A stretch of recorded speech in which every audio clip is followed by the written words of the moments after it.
ਸਤਿ ਸ਼੍ਰੀ ਅਕਾਲ ਦੋਸਤੋ, ਤੁਹਾਡੇ ਆਪਣੇ ਚੈਨਲ ਸਟੱਡੀ ਫॉर ਜੀਕੇ ਚ ਤੁਹਾਡਾ ਸਵਾਗਤ ਹੈ। ਅੱਜ ਗੱਲ ਕਰਾਂਗੇ ਕਰੰਟ ਅਫੇਅਰ ਦੇ ਟੌਪਿਕ ਵਰਡਪ੍ਰੈਸ ਫ੍ਰੀडम ਇੰਡੈਕਸ ਦੀ। ਤੋਂ ਬਿਨਾਂ ਦੇਰੀ ਸ਼ੁਰੂ ਕਰਦੇ ਹਾਂ।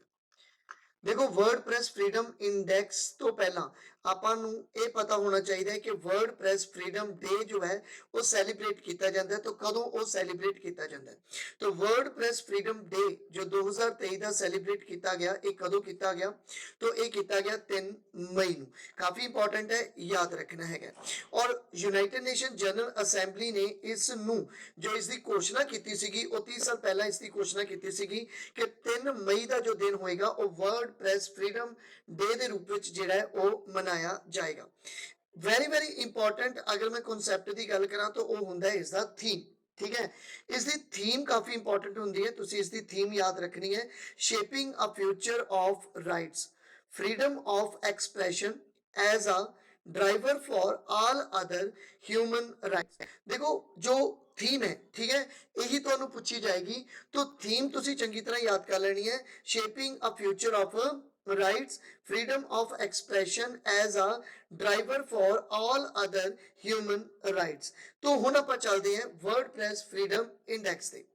देखो वर्डप्रेस फ्रीडम इंडेक्स की अगर मैं गल करा तो इसनूं जो पब्लिश किया जाता है, ये पब्लिश किया जाता है रिपोर्टर्स विदाउट बॉर्डर वालों। ठीक है, तो रिपोर्टर्स विदाउट बॉर्डर्स वालों इसनूं पब्लिश किया जाता है, इस रिपोर्ट नूं पब्लिश किया जाता है। और इस रिपोर्ट विच अगर आपां इंडिया की रैंकिंग की गल करिए तो देखो इंडिया की जो इस बार की रैंकिंग है 2023 की जो रैंकिंग है वो है 161 आउट ऑफ 180। ठीक है, 180 कंट्रियों के विचों इंडिया की जो रैंकिंग है वो 161 है। और अगर तुहानू 2022 की रैंकिंग पूछ लें तो 2022 की जो रैंकिंग सीगी वो 185 की।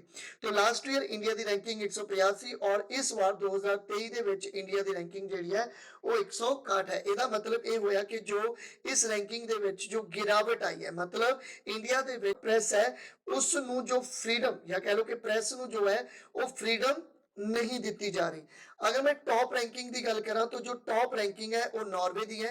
ठीक है, और लास्ट जो रैंकिंग है वो है नॉर्थ कोरिया की। अगर नॉर्थ कोरिया की रैंकिंग की गल करिए तो 180 रैंकिंग ते है नॉर्थ कोरिया और 180 तो ही ऊपर एक 179 179 ते है चाइना। तो याद रखना है चाइना की रैंकिंग है 179। और अगर पाकिस्तान की गल करिए तो देखो पाकिस्तान की रैंकिंग भी अपने नालों चंगी है। देखो पाकिस्तान की रैंकिंग है 150। ठीक है, तो ये चीज तुसी याद रखनी है। इंडिया का रैंक है 161। ठीक है, 2023 ਦੇ ਵਿੱਚ लास्ट रैंक ਜਿਹੜੀ ਸੀ 2022 ਦੀ ਉਹ 150 ਸੀਗੀ इंडिया ਦੀ। टॉप रैंक ਤੇ है नॉर्वे और लास्ट रैंक है नॉर्थ कोरिया ਦਾ। पाकिस्तान की रैंकिंग 150 है और चाइना की रैंकिंग ਜਿਹੜੀ है 179 है। तो इन्नी डिटेल तुसी इसकी याद रखनी है, बहुत इंपॉर्टेंट टॉपिक है। तो थैंक यू।